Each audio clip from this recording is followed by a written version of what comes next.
И благодарам што сте со нас. Ова се настаните кои го одбележаа денот. Се поизвестна средба Мицковски Филипче за договор на лидерска средба. СДСМ предлага концепт за нов политички диалог. Дали нападите помеѓу Милошовски и Филков откриваат проблеми во владината коалиција? Секој има право на лош ден, па така да јас мислам дека тој лош ден е земјата и за другиот за завршен. Премиерот уверува дека владата е стабилна. Советот на јавни обвинители застана зад Коцевски, само тројца гласаа за негово разрешување.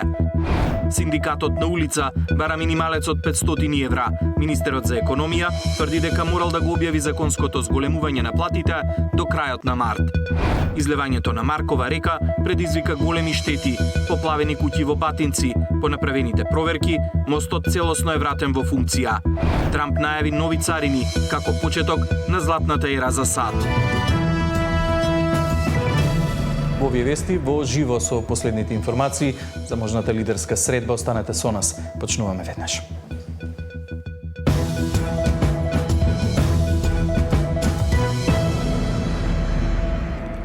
Се поизвестна е средбата Мицковски Филипче на која треба да се разговара за лидерска средба. Председателот на СДСМ денеска на пресконференција го објави планот и најави разговор со премиерот, а тој пак вели дека е подготвен на средба во било кое време. Колегата Александар Спасовски ги има деталите, го имаме во живо во овие вести. Александар, има ли информација за конкретен датум и време кога би се одржала оваа средба и се знаат ли позициите со кои што Филипче би настапил на оваа тет-а-тет средба со Мицковски? Иван, пред малку баш контактирав и со владината прес-служба, но и со Центарот за комуникации на ВМРО ДПМН. Барем до овој момент ниту на едно од овие две места не стигнало на барање на Филипче за тет-а-тет средба со премиерот Христијан Мицковски, но како што каже и ти, тоа е известно дека ќе се случи, имајќи предвид дека и двајцата изразуваат подготвеност за тоа. Она што е неизвестно е тоа е дали таа тет-а-тет средба понатаму ќе прерасне во лидерска средба во оној формат кој што досега сме го гледале веројатно со лидерите на сите парламентарни партии. Ако си има предвид ставот кој што изминативе денови го слушнавме пред се од владеачката ВМРО ДПМН, но и од останатите партии кои што се дел од владината коалиција, нема некои големи шанси по тет-а-тет средбата да има лидерска средба, иако како што каже и денеска премиерот Мицковски, веројатно најмногу ќе зависи од тоа кој ќе биде планот кој што Филипче ќе го понуди на таа лидерска средба со премиерот Мицковски, а Филипче пак денеска рече дека тој нема некој прецизен план, туку дека сака планот да го договори заедно со премиерот и со останатите лидери, а пред се дека фокус треба да бидат сите оние проблеми кои што со години го мачат нашето општество. Филипче го апострофираше образованието, го апострофираше здравството, реформите во правосудството, животната средина, департизацијата на општеството, како што кажа, неговиот план е сите лидери да изградат една заедничка стратегија која што би се спроведувала без разлика од тоа кој е на власт, а кој е на опозиција. Во опозиција ги имаме пораките од лидерите денес. Нема пречки за прва средба на лидерите на двете најголеми политички партии. Јас ќе побарам со основа ако што денеска или утре, па согласно агендите да ја организираме таа средба. На полнок, после полнок, кога ќе каже тогаш, да го сослушам неговиот план и да видиме дали по тој план нешто може да се реши. Но Филипче вели дека нема прецизен план и дека очекува него да го изгради заедно со останатите лидери. Вели потребна е надпартиска стратегија во сите области, чија реализација нема да зависи од тоа кој е на власт, а кој во опозиција. Значи не би сакал ова да звучи како план кој што го сервирам готов, поради тоа што сметам дека сите треба да учествуваме во изготвувањето една нова форма на политички диалог, би рекол и општествен диалог, во кој што ќе се вклучат сите политички партии, пред се најголемите и секако други чинители во општеството, со цел да се изготват стратешки документи врз основа на кои ќе се направи стратегија, а врз основа на која државата ќе функционира следните повеќе од една деценија, деценија и пол или две децении, многу повеќе од мандатот на било која влада и било која партија или коалиција да ја води таа влада, поради тоа што во одредени области очигледно дека мораме да знаеме на каде одиме. Филипче очекува фокус на разговорите да бидат образованието, здравството, реформите во правосудството, департизацијата и животната средина. Во ВМРО ДПМН иницијативата на Филипче за лидерска веќе ја оценија како негов обид да се факторизира на политичката сцена, откако на последните избори неговата партија забележа рекордно лоши резултати. Од тука останува неизвестно дали иницијативата на Филипче ќе резултира со лидерска или тет-а-тет средба. И тоа најмалку е што треба да се прави естрада на јавна сцена, доколку навистина има план и желба да помогне, стојам на располагање, во секое време ќе го прераспределам мојот распоред, но доколку планот опфаќа пристап стабри, како што беше во минатото за време на короната, тогаш јас такви планови не можам да прифатам. Во коалицијата вреди веќе оценија дека лидерска средба е губење време, додека знам ке чекаат официјална покана па ќе се изјаснат. ДУИ веќе се обидува да протурка анкетна комисија за Кочани, но СДСМ тоа нема да го поддржи. И двете партии остануваат на ставот дека истрагата се води селективно, иако во СДСМ велат дека во оваа фаза даваат целосна поддршка за расветлување на околностите и утврдување на одговорноста за трагедијата. Александар Спасовски, Сител телевизија. Размената на навреди помеѓу пратеникот од ВМРО ДПМН Антонио Милошовски и министерот за правда Филков, кој доаѓа од редовите на ЗНАМ, ги отвори прашањата за тоа дали има конфликт помеѓу владините партнери. Мицковски уверува дека владата е стабилна, а изјавите на Милошовски и Филков ги оцени како лош ден за двајцата, кој според него веќе поминал. Пратеникот Милошовски и министерот за правда Филков имале само лош ден кога вчера меѓу себе се испратија критики за својата работа и политичка кариера, иако припаѓаат на иста владина коалиција, смета премиерот Мицковски. Откако ги пофали како соработници, Мицковски посредно им порача и на Милошовски и на Филков да ја смират топката. Соработката со Антонио Милошовски ја оценувам на највисоко ниво, тоа е додадена вредност и во рамките на пратеничката група и во рамките на партијата со своето искуство. Министерот Игор Филков знам со какви проблеми се соочи, знам каква состојба затекна во Министерството за правда. Континуирано на дневна основа можам да кажам се координираме и соработуваме во делот на реформите кои што се многу важни, посебно во секторот правда. Но на што можев да го заклучам, а убеден сум дека се тоа ќе застане на овие два лични ставови, е дека секој има право на лош ден, па така да јас мислам дека тој лош ден и за едниот и за другиот заврши. И Милошовски и Филков денеска не сакаат да го коментираат меѓусебниот однос со критики, но и пораката на премиерот. Милошовски синоќа во интервју посочи дека министерот за правда имал слаби перформанси по однос на врските што ги има преземено за правосудни реформи.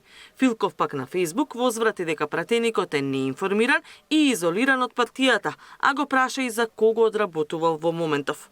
Но искрен нема само меѓу ВМРО ДПМН и ЗНАМ, туку и внатре во вреди. Премиерот Мицковски не е загрижен дека и ова би влијаело на владината коалиција, посочувајќи дека владата има добар рейтинг. Има ли проблеми со коалицијата на Карабари?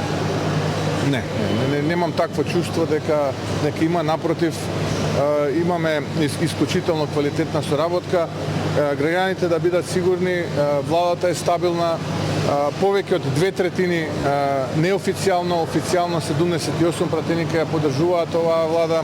Граѓаните, според она што го гледам од анкетите, даваат поддршка. Огромно е позитивното мислење дека и Македонија се движи во позитивна насока и тоа представува за нас инспирација да продолжиме и понатаму да се движиме и да работиме. Партнерите во албанската коалиција наводно се поделиле околу ставовите за настап на локалните избори. Таравари сметал дека секој треба да настапува самостојно. Тој јавно посочи дека останува во владата на Мицковски, но дека има и контакти со Ахмети, а дека тоа го прават и останатите лидери на вреди. По оваа изјава од албанската коалиција излегоа со демант дека немаат и не сакаат ништо со ДУИ. Катерина Нешкова, Сител телевизија. Советот на јавни обвинители застана зад Коцевски, само тројца гласаа за негово разрешување. Синдикатот на улица бара минималец од 500 евра. Министерот за економија тврди дека морал да го објави законското зголемување на платите до крајот на март.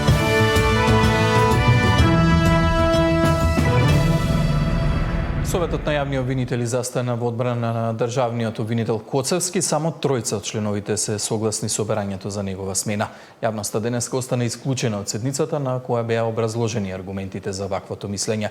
Тоа ќе биде испратено до владата, но оттаму веќе објавија дека постапката за разрешување на Коцевски е временно стопирана. Советот на јавни обвинители не сака Коцевски да замине од позицијата државен обвинител. По расправа пократка од половина час и зад затворени врати беше донесено негативно мислење за владиниот предлог за разрешување на првиот човек на обвинителството. Одлуката ја поддржаа 6 членови на Советот.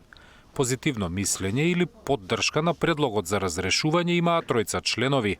За обвинителката Маријана Илиеска и членовите избрани од собранието Кети Петкова и Ардијан Демири прифатливо е Коцевски да замине од функцијата.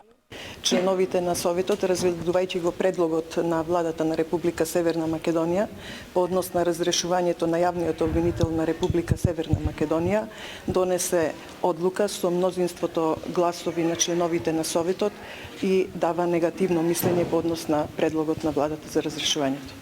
Зошто Советот смета дека треба Коцевски да остане државен обвинител, јавноста не можеше да слушне. Пред почеток на седницата, повикувајќи се на закон, 9 членови едногласно одлучија дека сакаат во салата да бидат сами. Така се штител интегритетот и угледот на јавниот обвинител. Коцевски во својот одговор изнесувал и податоци за дисциплински постапки против вишите јавни обвинители Цветановски и Хајрулахи. Јавноста беше исклучена се заради заштита на угледот и интегритетот на јавниот обвинител, како и заштита на податоците кои што беа содржани во доказите кои што јавниот обвинител ги достави заедно со произнесувањето по предлогот. Негативното мислење, подкрепено со аргументи, Советот има обврска да го испрати до владата. Во меѓувреме, премиерот најави дека постапката за разрешување на Коцевски ќе биде во мирување, бидејќи обвинителите работеле на расветлување на Кочанската трагедија, а во тој процес покажале резултати.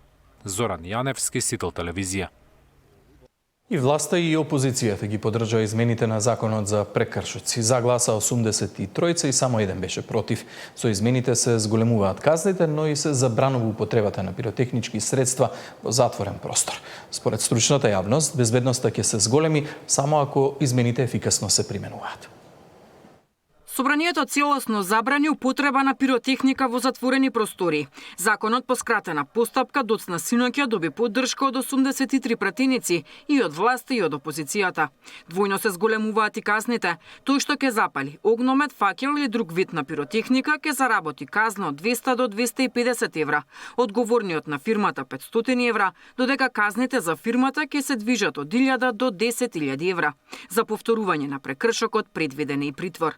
10-кратно се зголемија и казните за пропуштање малолетници после полноќ. Од досегашните 50 евра, сега казните се движат од 500 до 5000 евра во зависност од големината на објектот. Според професорката по казнено право Александра Груевска-Дракулески, зајакнатите казни ќе зголемат безбедноста на граѓаните, но само ако надлежните институции ефикасно ги применуваат. Зголемување на висината на казни, како и на прекршочни санкции, не секогаш е во насока на одвраќање од вршење криминал, прекршоци и други девијантни поведенија. Оно што има ефект за успешна превенција и сузбивање на криминалот и прекршоците е ефикасното постапување на органите на казнениот прогон, како и на други надлежни институции. И тоа многу пати го имаат потврдено бројни криминолошки истражувања.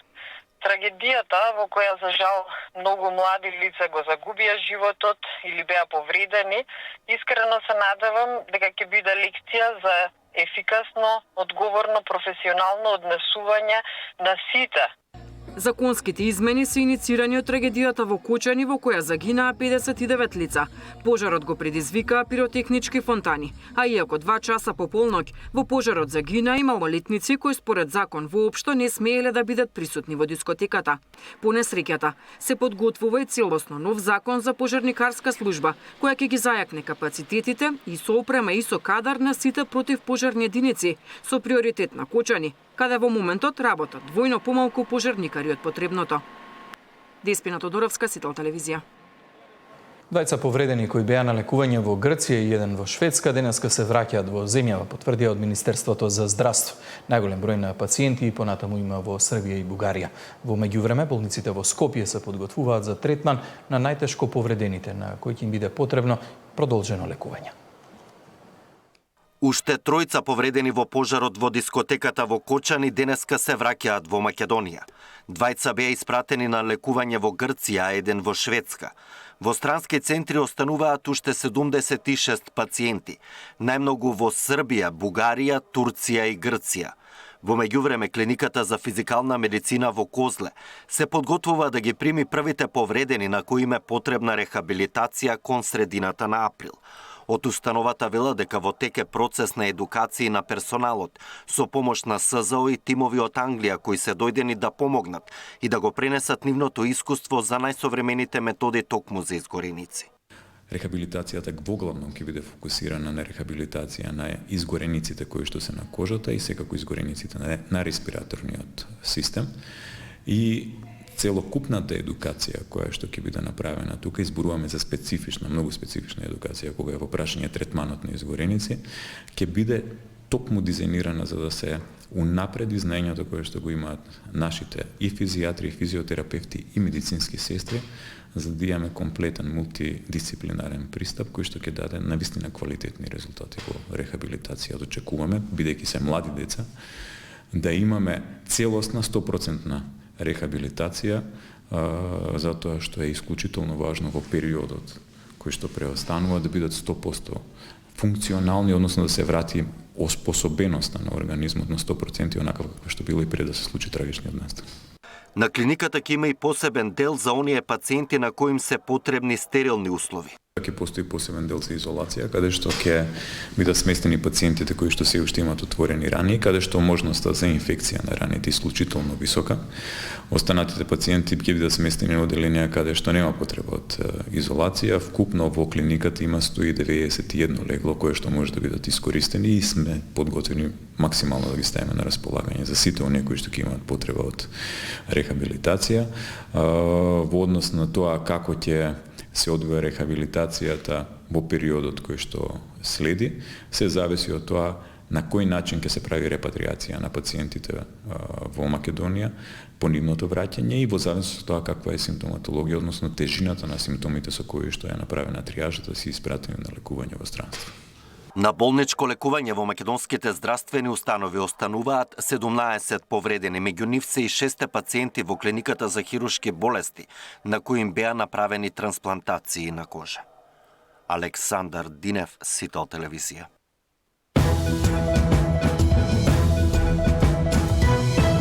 Криза во владината коалиција или нападите се само дел од градењето на партиски рейтинг пред локални избори, за политичките случувања во светот и рефлексијата врз Балканот. Каква политичка пролет не очекува? Анализа во тема на денот со Иван Величковски.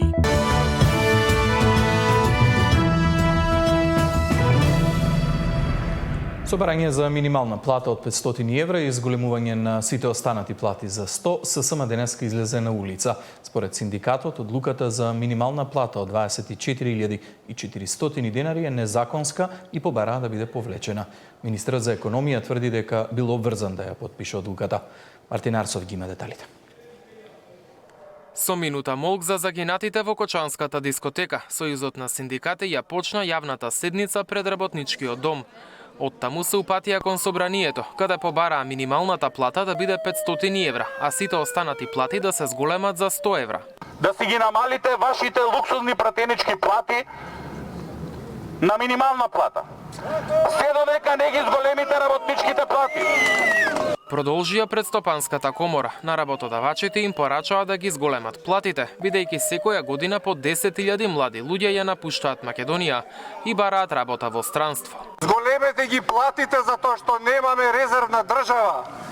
Ке си одите ви од Македонија, не ние. Верувајте, младиот работник, тинеџерот, за 500 евра не ќе ни да помирисна компанија да дојде да работи. Протестот заврши пред владата. Одлуката за 24.400 денари минимална плата ја нарекоа незаконска, отие без мислење од синдикатите и побараа веднаш да биде повлечена. На чекор сме до генерален штрајк во целата држава. Немојте да заборавите дека работник ве бира и дека многу лесно, како предходните, од удобната функционерска фотелја ќе се симнете на тврдо работничко столче. Со 1890 денари во управа и правосудство, 98% моментално вработени се под просек. Ако тоа не е срамота, не знам што е срамота. Министерот за економија пак рече дека одлуката е подпишал според законот за минимална плата, а мислење од економско-социјалниот совет немало зашто синдикатите се уште немаат репрезентативност. Замислите, ако не го објавивме ние до 31 март, ќе се блокираше целата држава, ќе се блокира целите институции и приватниот сектор не можеше да пресмета плати за нивните вработени. СДСМ ги поддржува барањата на работниците, но не стои зад протестите на синдикатите, вели Филипче. Очигледно е дека се тоа автентични протести на работниците, имајќи ги предвид нивните барања.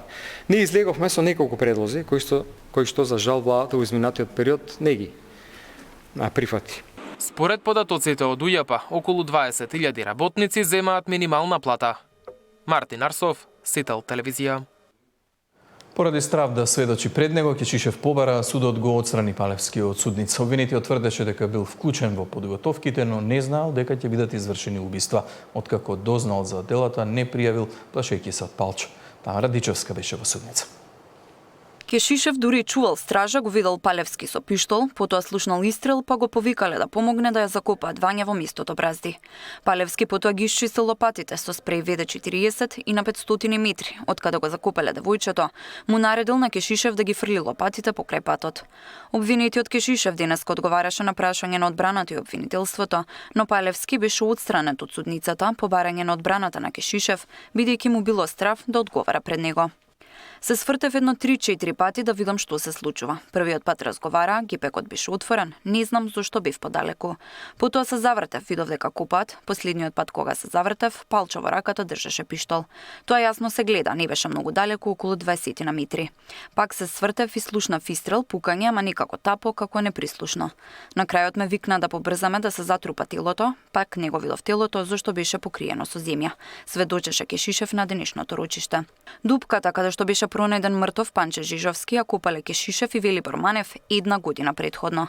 1 месец секоја недела оделе до местото, Манев копал, а Кешишев исфрлил земјата. Кешишев мислел дека копаат злато. По некое време го прашал Манев зашто е дупката, пошто дознал дека е за киднапирање. Третиот пат кога отидовме исто во недела, јас и Велјо влеговме подлабоко во дупката и тогаш ми кажа дека за ова не треба никој да знае, зашто може и глави да летаат. Ме предупреди да имам дознаење бидејќи дупката била замислена за намена за киднапирање на лица. Четвртиот пат ја завршивме дупката, Велјо изстави поклопец и се вративме назад во штабот и му кажа на Палчо дека се е во ред и дека има длабочината. Кешишев не видел кој и како губил Панче, отколку дознал дека е мртов, не пријавил зашто бил збунет и Палевски му забранил да ги напушти просториите на партијата. Палевски во телефон му бил мемориран како царот, а Кешишев ги исполнувал сите наредби кои му биле дадени од Палевски. Според неговиот адвокат, тој бил заложник на дел од обвинетите и постапувал како ќе му наределе. Нема никаква улога во извршување на грабнување, а уште помалку во извршување на убиства. Самите слушнавте дека истиот бил во положба на подчинетост на останатите обвинети. Истиот сам посочи дека никош не му било давано да даде било каков заклучок, било каков збор. Според адвокатот на Палевски станува збор за хајка, а Кешишев правил драми во судот. Епа ако посочи Палевски да потврди, зошто бараше Палевски да излезе од судењето? Зошто не се соочи со него и да го каже тоа јавно? А второ, значи ни еден од нив, нити Велибор, нити Кешишев, кажуваат јавно дека биле таму, ама чуле не виделе. Како можеш да бидеш присутен да не видиш? На следното рочиште продолжува распитот на Кешишев од одбраната на другите обвинети. Тамара Дичевска, Сител телевизија. Излевањето на Маркова река синоќа предизвика големи штети. Поплавени се куќи во Батинци, а уништено и земјоделско земјиште во неколку општини. Граѓаните обвинуваат дека не се чистеле каналите, локалните власти пак тврдат дека сите присвојувале од речното корито за да направат поголеми дворови. Сообраќајот во погодените делови денеска е целосно нормализиран.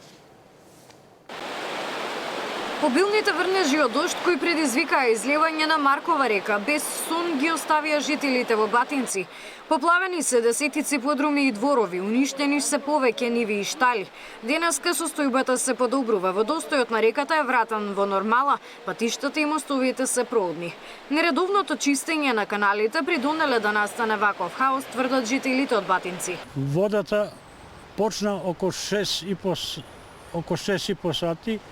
Јас сум бил тука у штала и сам с време на време гледал, одеднаш е дошла овде по улицата и кај брат ми у дворот. Водата беше во висина на мостот. Значи овдека беше равно со висина на мостот водата. Доле беше ова све беше поплавено и надоле отиде. Зошто се случува ова? Па причина е затоа што не се очисти речно корито. Една од причините е што селаните се обидуваат да на неколку места да го стеснат реката, да ги прошират дворовите. Тоа не е добро. Вештачки езера денеска не пречекаа во Горно и Долно Лисиче, каде поплавени се индустријски зони и ниви. Водата од Маркова река се излеа и поплави повеќе земјоделски површини, меѓутоа и неколку индустријски објекти, односно хали и магацини кои што се наоѓаат на овој потек, при што сообраќајот беше забранет за движење од страна на Министерството за внатрешни работи, се до повлекување на водата, зашто беа направени неколку насипи во трупот на патот. Утрово состојбата е нормализирана. Ние направивме некоја визуелна брза инспекција, значи мостот е во иста состојба како и пред да надојде оваа голема вода, но тој би требало да се на некој начин понатака реновира, иако сега не е воопшто опасен. Маркова река синоќа се прелила и кај булеварот Борис Трајковски во Киселавода. Службите евакуирале неколку граѓани кои биле заглавени во автомобили опколени со вода. Она што се случуваше беше вистинска драма на почетокот на булеварот Борис Трајковски, каде што практично останаа заробени одредени возила, а нивото на водата беше премногу високо. Се потрудивме човечки сите да излеземе во пресет, не го правев само јас тоа, многу други сограѓани наши помогнаа во целиот процес. Морам да истакнам дека противпожарната единица делуваше, постојано беше на терен и ја работеа работата онака како што треба. На терен се и службите од Дирекцијата за заштита и спасување. Тим интервенирал со пумпи за извлекување на водата, а ќе интервенираат по потреба и во текот на денот. Од УХМР предупредуваат дека зголемен водостојот на реките во државата, а врнежите од дожд ќе продолжат во текот на целата недела. Габриела Лескова, Сител телевизија. Полицијата приведе 3 лица за убиството на жител на селото Луќе, Крива Паланка. Се работи за 84 годишен жител на селото, кој бил пријавен за исчезнат на 29 март. Полицијата го пронашла неговото тело закопано во близина на куќата во која живеел. Полицијата извршила увид на местото, а по наредба на обвинител телото е предадено на обдукција. Обвинителството веќе побара 48-часовен притвор за осомничените. Подсомнени се 3 лица кои според неофицијалните информации се татко и двајца синови со селани на убиениот. Селото Луќе е планинско и оддалечено од градот на 17 километри. Истрагата треба да покаже кои биле мотивите за ова убиство. Полициски службеници од одделението за внатрешни работи Крива Паланка лишиле од слобода 3 лица од село Луќе, Кривопаланечко. Тие се сомничат дека го убиле 84 годишниот љс од село Луќе, кој на 29 март оваа година бил пријавен за исчезнат. Телото на љс било пронајдено закопано во непосредна близина на неговата куќа во село Луќе, а увид извршила екипа од секторот за внатрешни работи Куманово. По насока на јавен обвинител телото е предадено за обдукција, а по целосно расчистување и документирање на случајот ќе биде поднесена соодветна пријава. По фабриката во Струга, каде веќе работат 1000 лица, Магна Мехатроник се отвори втората фабрика во индустријската зона во Штип. Најавуваат инвестиција од 40 милиони евра и вработување на 600 лица. Магна е една од најголемите компании во светот за автомобилски компоненти. Според најавите од владата, 5 странски компании биле заинтересирани да инвестираат и да отворат фабрики во зоната во Штип.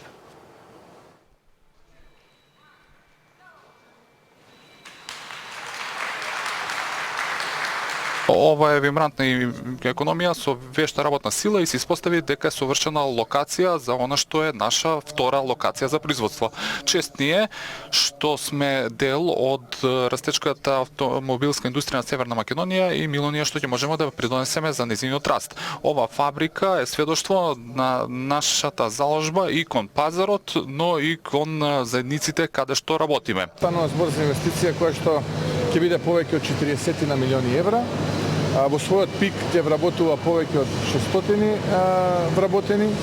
Очекувам за 3-4 години од денеска извозот да достигне ниво поголемо од 100 милиони евра само од оваа инвестиција, односно од овој производен погон.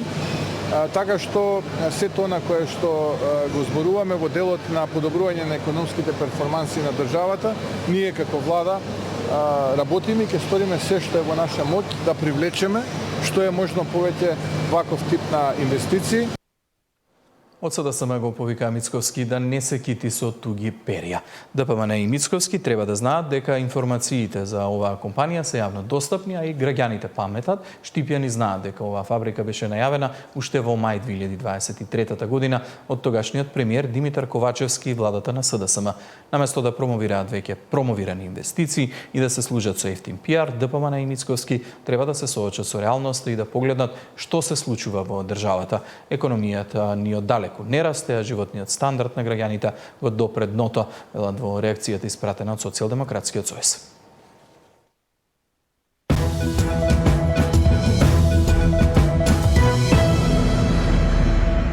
Во продолжение блог вести од светот. Белата куќа потврди дека претседателот на САД